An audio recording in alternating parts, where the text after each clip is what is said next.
Yeah, I guess we can do that now.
Good morning, and welcome. Welcome all to the Unitarian Universalist Fellowship of Clemson, historic land of the Eastern Band of the Cherokee and Southern Iroquois tribes. I am Worship Associate Barbara Stroop, and together with Worship Leader Bill Breuhl, will be offering you this morning special welcome to our online viewers, and I invite you to use the website to subscribe to our newsletter, and a special welcome to any visitors. And I hope that if anyone is visiting us today, this might be a great time to stand up and introduce yourself so we can welcome you formally. Anybody? Do I have to stand up?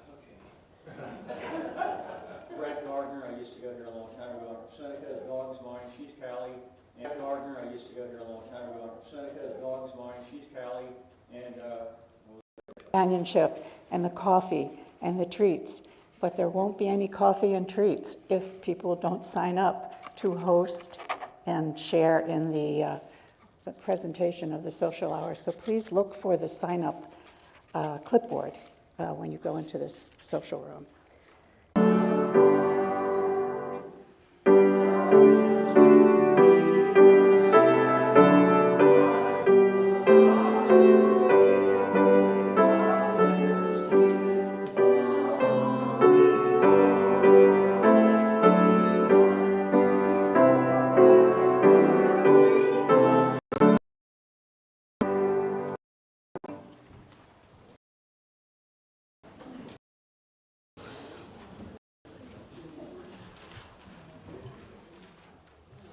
The opening words,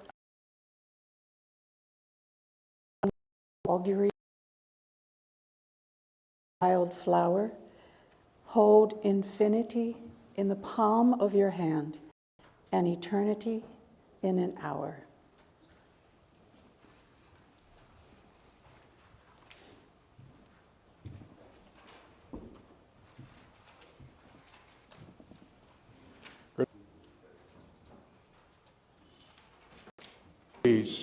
To seek the truth with freedom and to care for one another.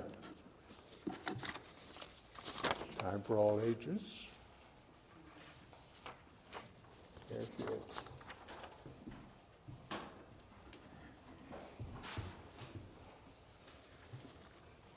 This morning, I'm excited to share with you a story from one of my favorite new children's book authors.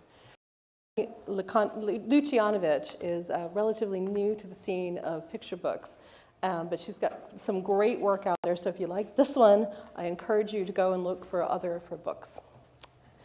This morning's story is Hello, Star. One winter night, a light shone in the winter sky, brighter than any star, far, far away, bright and strong, curious about the light. It's a supernova, her mother explained. A very big star is dying.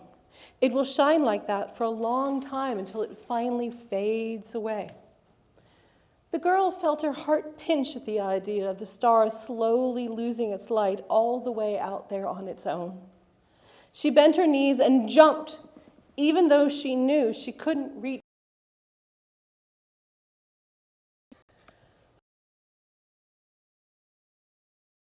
the window and whispered, "I know you're scared, but you're not alone."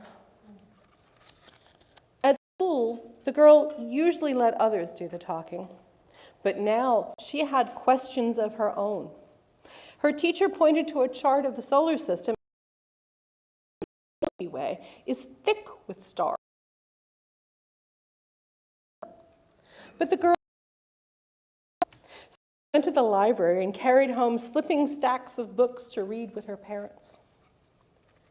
Night after night, the girl brushed her teeth, put on her pajamas, and stood at her window to say, "Hello, star. Don't worry, I know you're out there." When the girl got older, she could read books to herself. She discovered that stars have different colors, sizes, and temperatures, and that her star was a blue supergiant, the largest of all. She also read that blue supergiants don't usually flare bright. The star was special.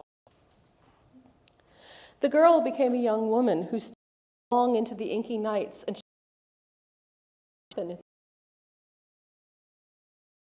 a neutron star. It was so heavy that a teaspoon of it, shimmering, blazing star stuff, would weigh as much as a mountain. Her star could become a black hole, pulling in light and mysteries at the same time. She longed to solve those mysteries, and she realized that reading and studying and watching from afar weren't enough for her. "Hello, star," she whispered. "I'll find a way to you."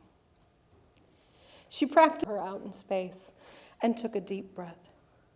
Deep breath.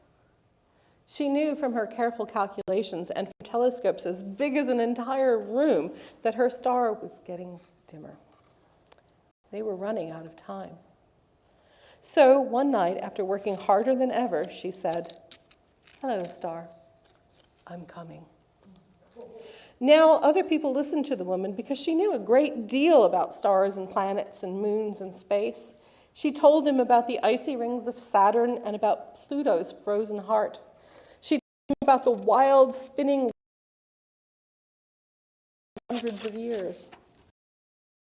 Brought her closer to the long trip she would take, and the woman felt a spark of excitement and hope in her heart. At last, she stepped aboard a ship. She zoomed through pale blue skies, zipped past plumped white pillows of clouds, and flew far beyond Earth's atmosphere. She traveled along an endless velvet night that stretched itself in all directions, and she didn't stop until she was hundreds of thousands of miles away from home. In space, in the cold, dark silence, surrounded by 400 billion stars, on the moon. And the woman who was still the hopeful little girl who had watched and studied and loved a distant tangle of light and fire for all these years, stretched out her hand to her patient friend. "Hello, star. I'm here." In the silent depths of space, the star sighed proudly. And new and bright and strong.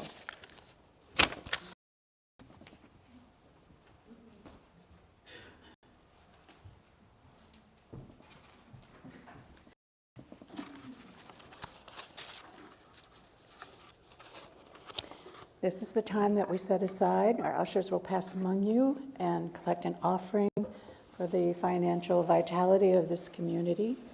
25% of the weekly collection goes to Clemson Child Care this month. Thank you.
We have one joy and concern.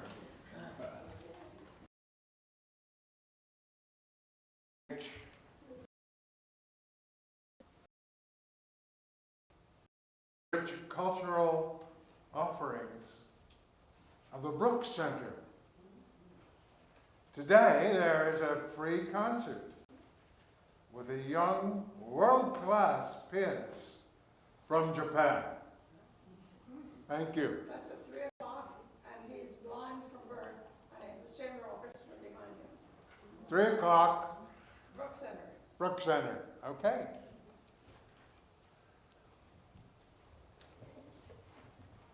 And we'll sing the children on their way.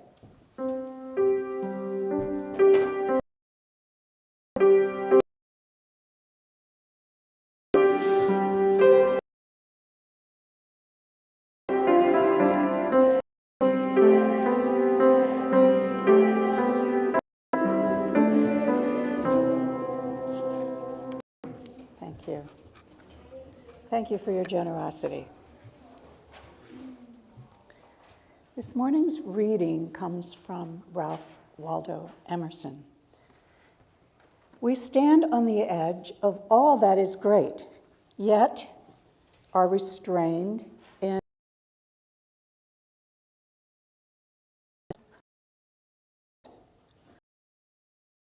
on the brink of an ocean of thought into which we do not yet swim.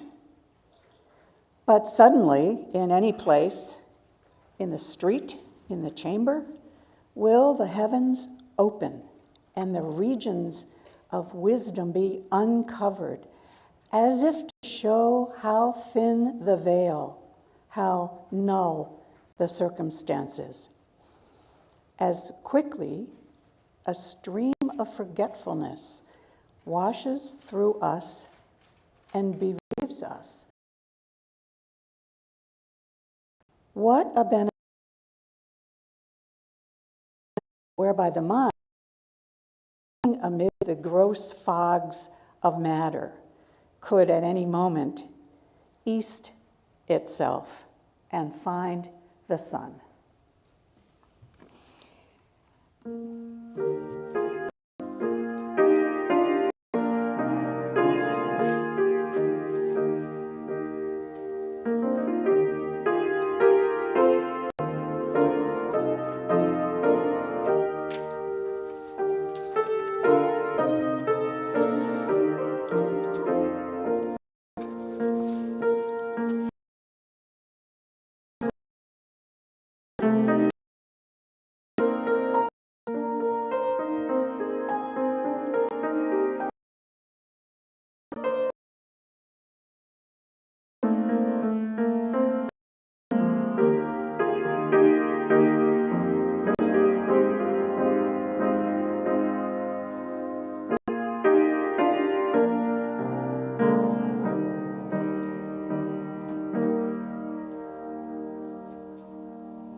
The little girl who went to her star transcended Earth.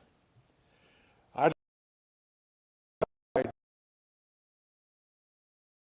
in which we that far. We find it within. I want to talk about transcendence because I think the idea is generally misunderstood. Without a certain kind of transcendence that I've experienced, and I want to make this a personal talk. This is from my experience. Without that certain kind of transcendence that has to do within, I believe we suffer. When I was a boy in Catholic, I was taught that transcending meant going beyond all earthly things to God who is outside the universe. Philosophers also get into transcendence in many ways. But later I discovered an entirely different meaning. What does that mean? Well, there are Buddhist scholars and psychology students who talk about the little self we think is our identity. Who am I? When you answer that question, you answer with an idea that hasn't to do much with identity as with the jobs we do or the places we live. We think of our identity and live with it every day, and it is that little self that I would like to talk about transcending. Because I believe the little self is not.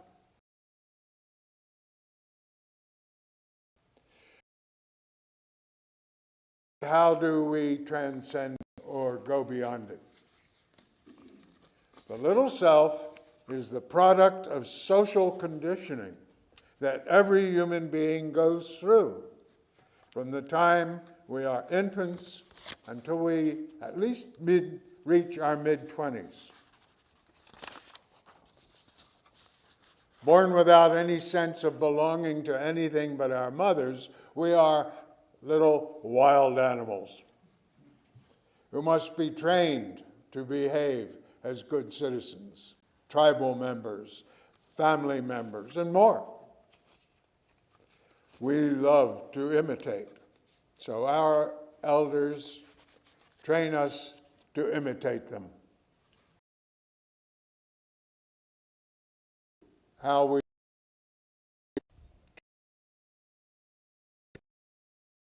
and on the job. We get rewarded when we do it right, punished when we do it wrong. We are taught that our behavior tells us who we are, and that behavior creates identity. That behavior creates identity is an illusion. We are taught roles is located far beyond the roles we learn to play.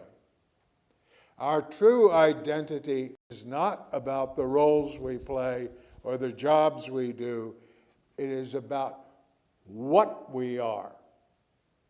More about that in a minute. The process of developing the social identity,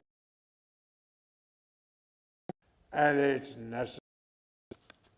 All human beings must learn how to behave, or we'd roam the planet like wild animals without guidance. We wouldn't know how to act in any situation. We'd be guided by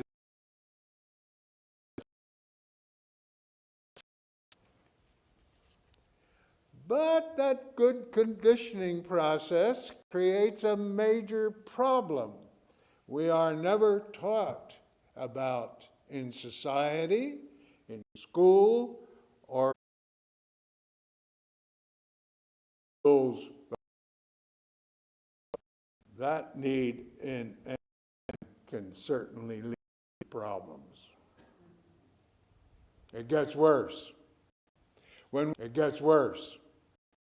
When we need to believe that the job without guidance, without a reason to live. I knew colleagues who retired from their academic lives and had nothing else. Soon. Without guidance, without a reason to live, it can lead to death. So what do we do? Society conditioned us over a 5-year period to need social identity, to need it. We need to undermine that constant 25-year-long social conditioning with another psychological conditioning that leads to a better life. For that, I turn to Buddha, the first great psychologist. And what did awaken? This is critical. He awoke to the fact that our need to believe that roles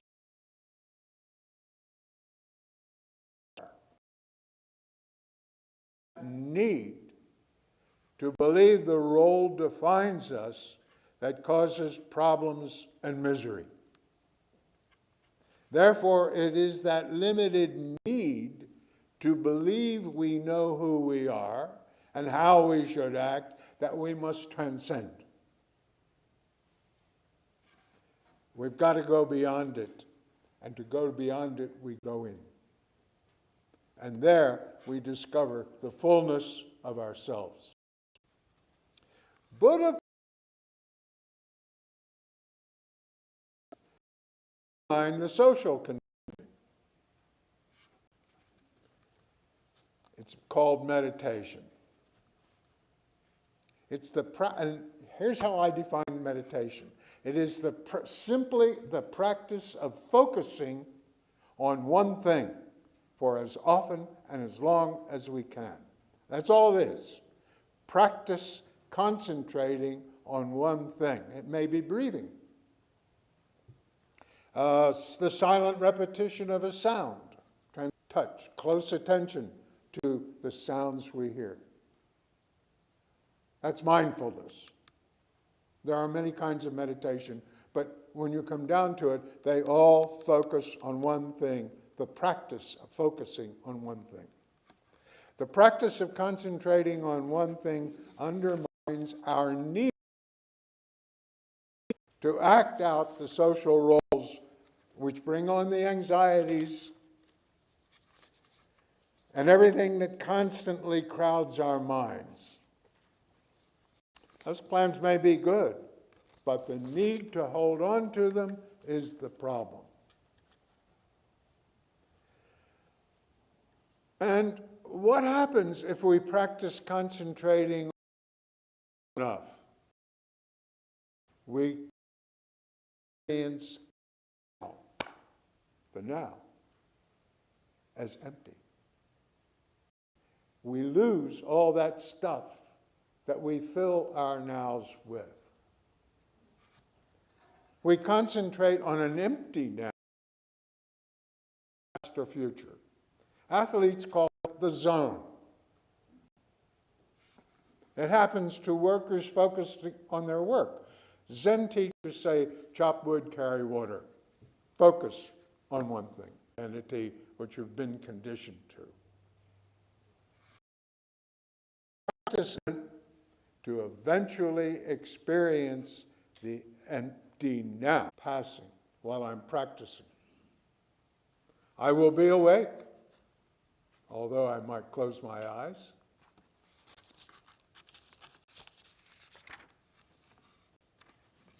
An hour-long instant. Practice so you get to the point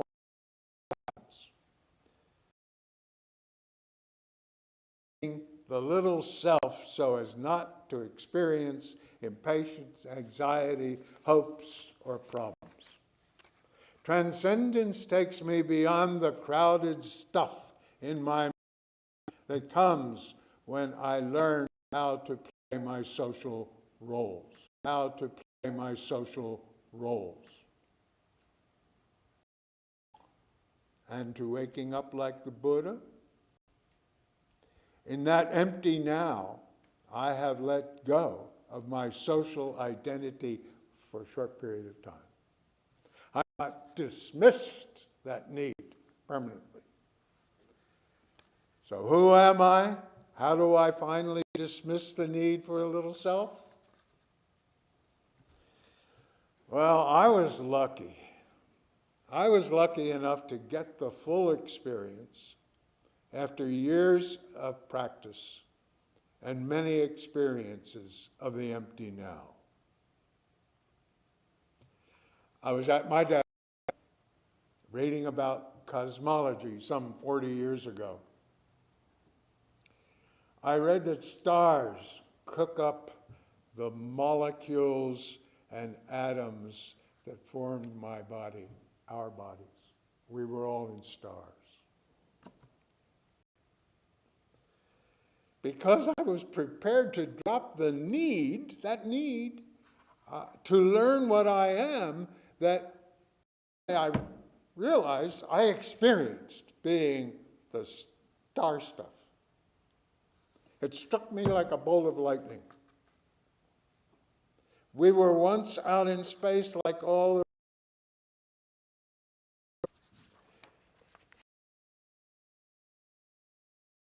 floated.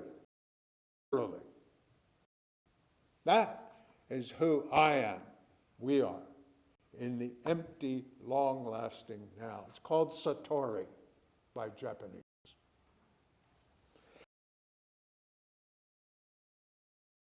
How gradually I need social roles. They're okay. I play them all the time. I also ignore them and violate them sometimes. But I'm not attached to them anymore. I can behave in ways my social rules never allowed me to. Star stuff taught me that we are like flowers. Emerge from the universe. We have all of us. And my responsibility is to all the other cosmic flowers, whales, trees, other people, and practice concentrating on that one thing, and the stresses disappear. By the way, we don't need to sit cross-legged with our hands on our knees. We can walk and focus on the environment. I do it when I tell myself that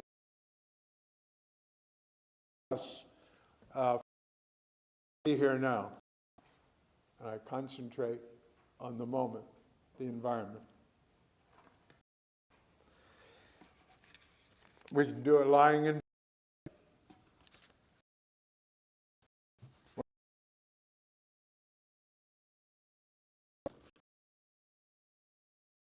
experience myself part of it all. Ladies and gentlemen, I propose we take 5 minutes and practice that. Okay? What I'd like to suggest, we do it right, practice mindfulness. There are many ways that it's taught, and there are different ways that it's done. But I would like to suggest that everyone here, right now, focus on your body. Feel your body from toe to head. Feel it. Feel the movement in it. Feel it. I've got it on. That you constantly have to say back to my meditation, to my practice. That's good. That says you are interfering with the old conditioning. Now change just a little bit. Concentrate on everything you see in here. Open your eyes and see this place. Be here first time. Totally.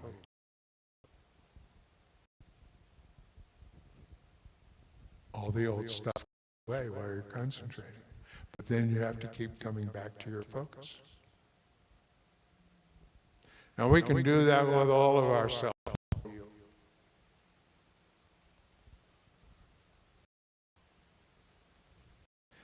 Thank you.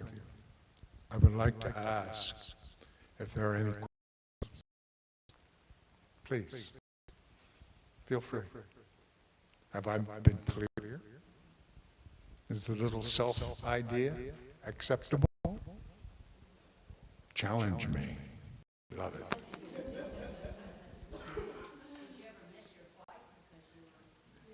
Have I ever missed my flight?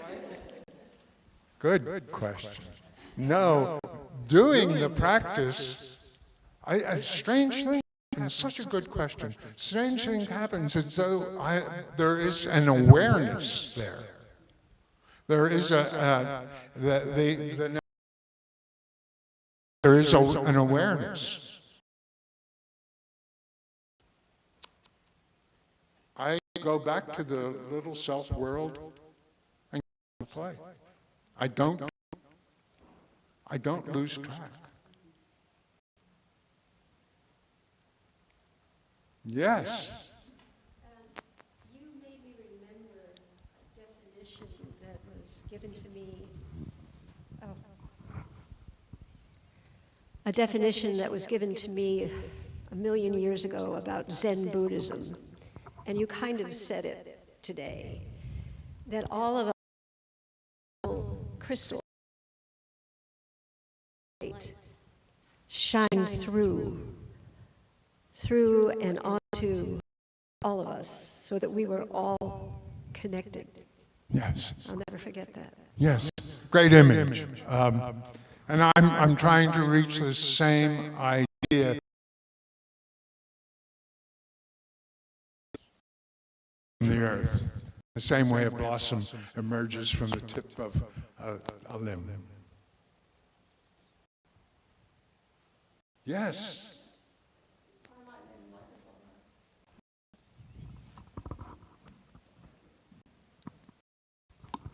Paula. I'm so glad I came through the cold this morning.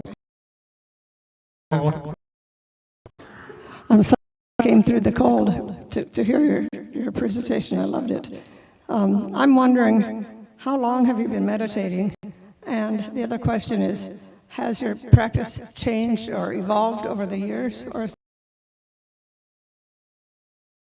What was this?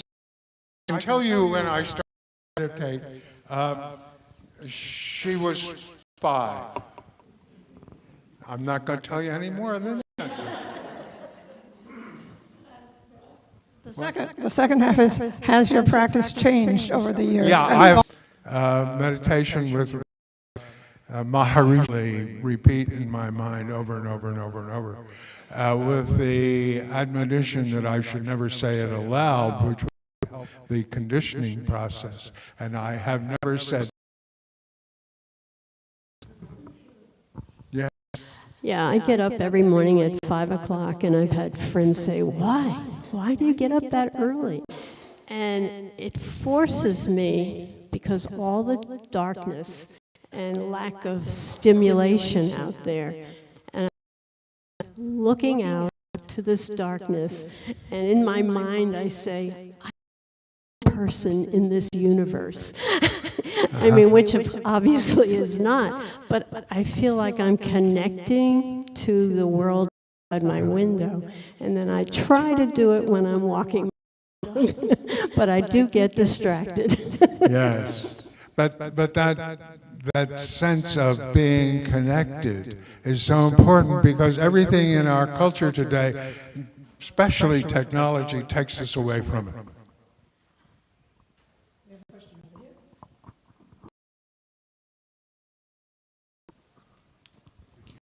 So you've talked about enlightenment before. How is transcendence different? Say that again. So you have talked about enlightenment before, previously, last everything, and how is transcendence different? Well, okay, let's say that what I understand the Buddha to have done was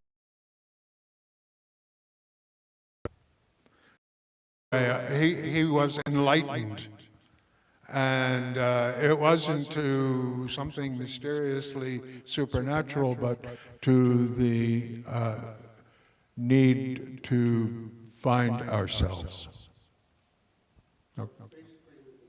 Yeah, essentially the same, from my experience. Right, I'm not bringing into this conversation anything from any other source. Just Buddha and me. Yes, ma'am. Okay. But the people at home can't hear. Okay, so you are discussing nature versus nurture in conditioning. And I have to say that no matter what happens, nature will always win out, because if you're a rebel, and I don't care what you're taught. And if you're a peace seeker, you're going to seek peace, no matter how and you'll find the nurture in yourself. We're on the same path. Okay. So that basically that's what you're saying? Yes, I'm nurture, that's social conditioning that I've been talking about. Victor.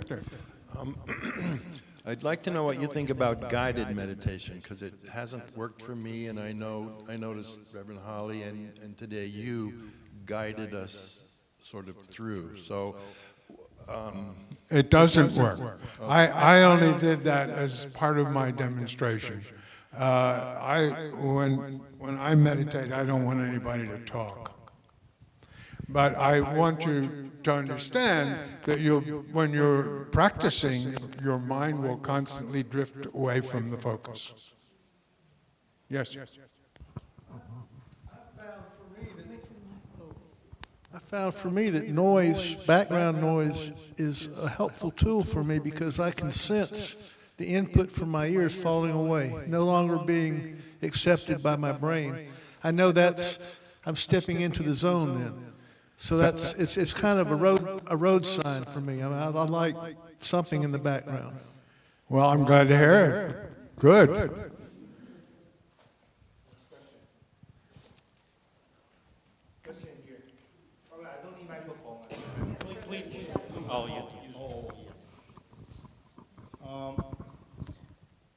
Okay. What is your experience actually, and also suggestion dealing with strong emotions? I know we need to detach, but the fact that there are strong emotions, for instance, loss of a loved one, you can't really detach that kind of emotion when you feel that kind of emotion. So what is your experience, and what is your suggestion, how you deal with that, especially when those things happen? Yes. My wife died 2 years ago. We were partners for 67 years. We were emotionally tied together, bonded. And since then, the most important thing I can do is talk about that, talk about her, talk about how I miss her, talk about what grief is for me, and to accept it and to make it clear to myself and the world that intense feeling we call grief, that pain, validates my relation with her. The more powerful it is. So I make it part of mine now, if that responds. No, during meditation I focus on the one thing. It might be the word that I learned in Transcendental Meditation. I come back to that. Everything else is a distraction. So are we finished? Yes.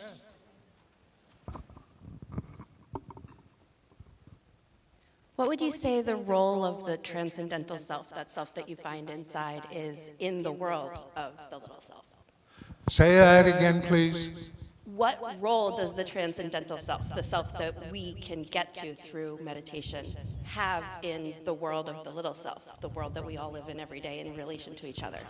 Well, I just find that when I no longer need to follow the rules of the little self, that having transcended them, gone beyond them, what have I gone beyond to? I've gone beyond to a sense that I am connected with everyone else, and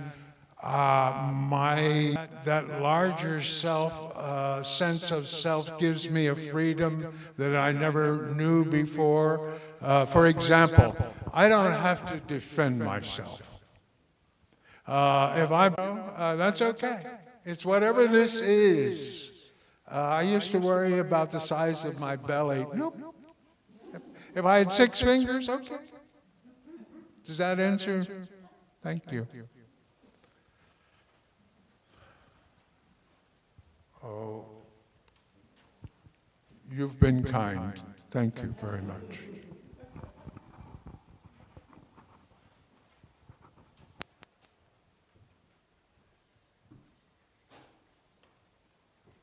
We are scheduled to sing hymn number 9. No longer forward or behind.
I will have to reread Bill's sermon here in a minute.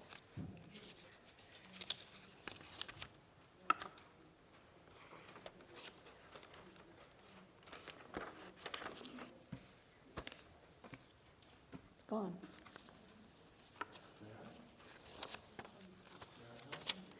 Looking for the closing words.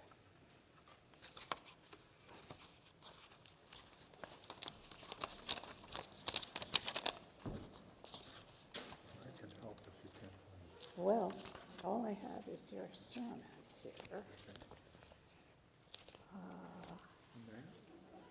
Do you have the Buddha quote? I can. Okay, sure.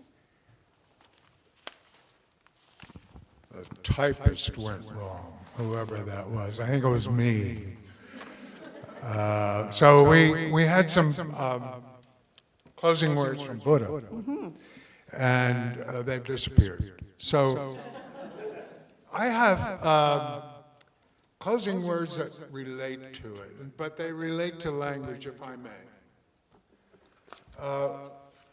They are these. The more I find that I'm able to play with who I am, the more I realize how human I am.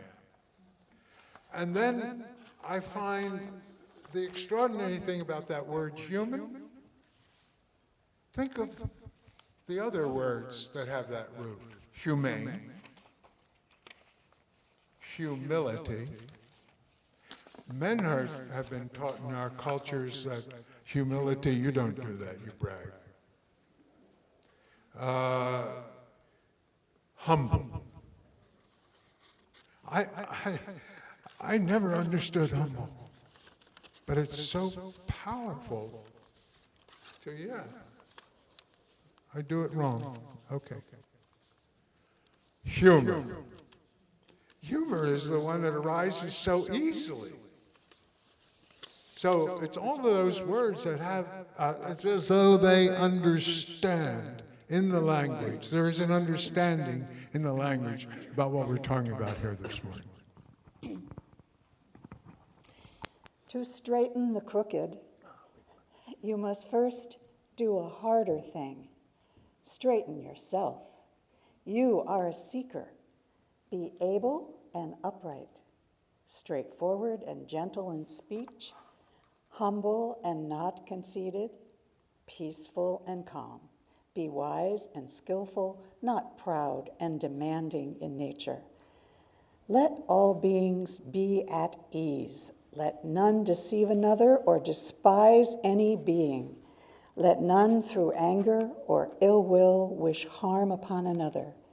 Even as a mother protects her child with her life, so with a boundless heart should one cherish all living beings.